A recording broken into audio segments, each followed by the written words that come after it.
How to know you have a friend or an enemy within. They call them frenemy.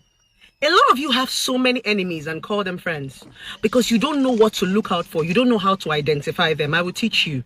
Number one, how to know that somebody is your enemy and not your friend is when they cannot respect your privacy.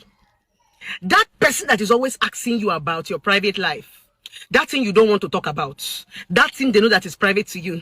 How your boyfriend now? How your husband? I ain't take knock you last night. And what you not chop? How much you give you? What did he buy for you? Your private life. When they try to poke nose into it, your private life is what you're supposed to tell your friends willingly. They're not supposed to ask you. When they start to ask you, they are enemies within. When people want to know things about your privacy, they want to keep it so that they can archive it for you for any time you're having a misunderstanding. Let me tell you something. For those of you who are saying blessing is not often true, it's because some of my friends care. Let me tell you something. Your friends do not need your private life for anything. The only time they can give you help is when you ask for it. Even me as a relationship therapist, I cannot help you until you tell me, and I cannot force you to tell me. In a relationship and marriage, there are private moments. It's not everything you tell people. If you don't have secrets in your relationship and you're married, then you're not married. There must be something that holds the both of you close, and that's secrecy.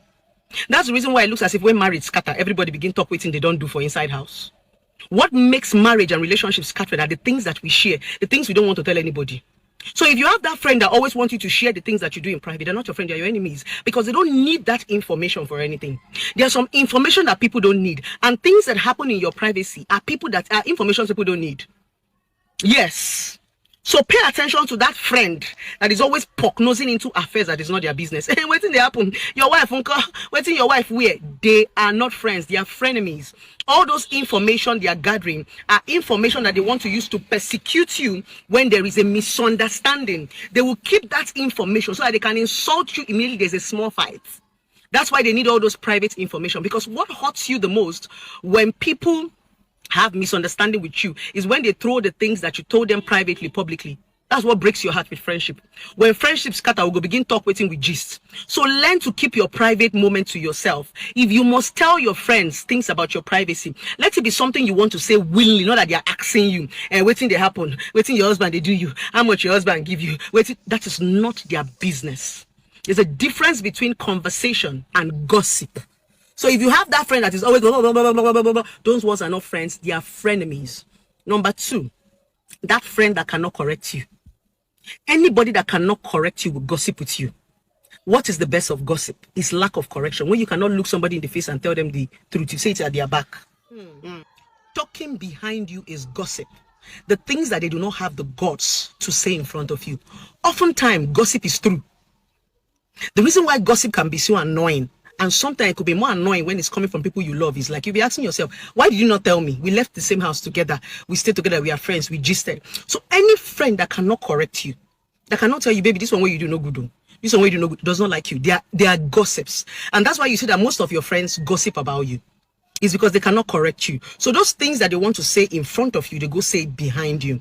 But if you have a friend that can correct you, there'll be no need to gossip, because everything they want to say behind you, they've already said it in front of you.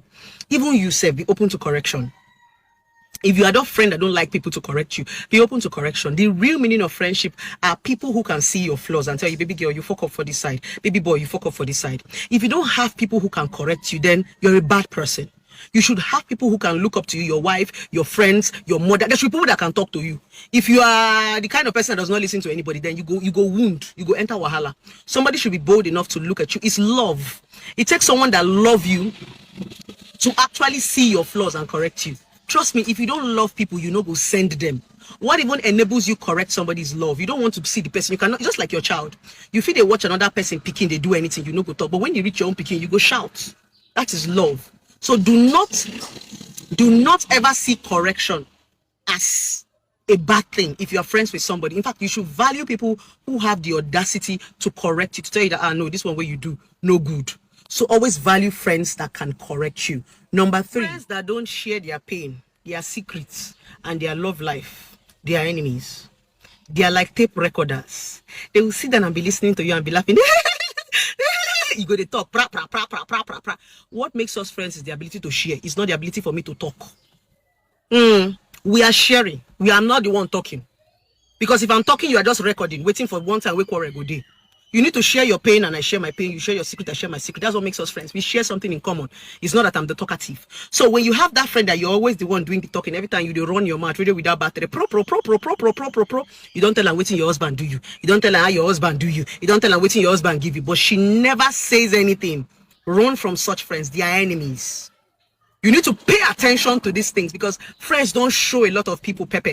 Some of you have acquired so many enemies and keep them in your house and call them friends. Some of you have acquired spies in the name of friends. So I get friend. Now them don't send you out of your husband's house. Or them don't send you out of your destiny helper hands. So you need to pay attention to these details. Some people just come into your life to monitor you. Some people just come into your life to compete with you. Some people just come into your life to see that thing that is even making you to glow. What these girls have, what do they do? Some people just want to have access to you. They don't like you. They just want to be able to say, I know where should they keep her pot. I know where that girl they keep her plate. I know that girl her husband. They just want to have access. They don't care about you. So you need to pay attention to this thing because a lot of friends are going to send you to your early grave. Learn to stay by yourself. What is the true meaning of friendship? I've told you, friendship is when you want to share. Somebody that wants to share in your pain. Somebody that wants to contribute to your life. Somebody that wants to elevate you. Somebody that likes you. Somebody that connects with you. Not somebody that is there to come and compete with you. So you need to be very, very careful when you are choosing these so-called friends. Friendship is not people that go to club with you or people that live around you. Your neighbor must not be your friend, but you can be a friendly neighbor. The difference between friendship, acquaintances, colleagues, neighbors, wakapas, greeting partner, students, colleague, classmates. Stop putting all of them in friends category. Friends are people that know you, people that have shared a lot with you. It's not people that you greet in the morning. I know some of us are lonely and we're looking for people to share with. It's not everybody that you share with. If you've not gotten a true friend, please share with God. Let your secrets remain between you and God. Because if these friends want to show you what pepper, they will show you serious pepper with attaché and atalo. So you need to be extremely careful when you're choosing your friends. So pay attention to this thing that I have shown. These are the major ways to find out that this person is actually your enemy and they don't have any business with being your friend. So be careful while you're making that choice so that you don't go land yourself for basic and too much story. With this viewpoint of mine, I hope I've been able to teach you something. And don't forget to subscribe to my YouTube channel, and you know I love you. I'm going to bring in you more relationship and marital tip and friendship tip, everything about life as a whole, because I got you and because I love you.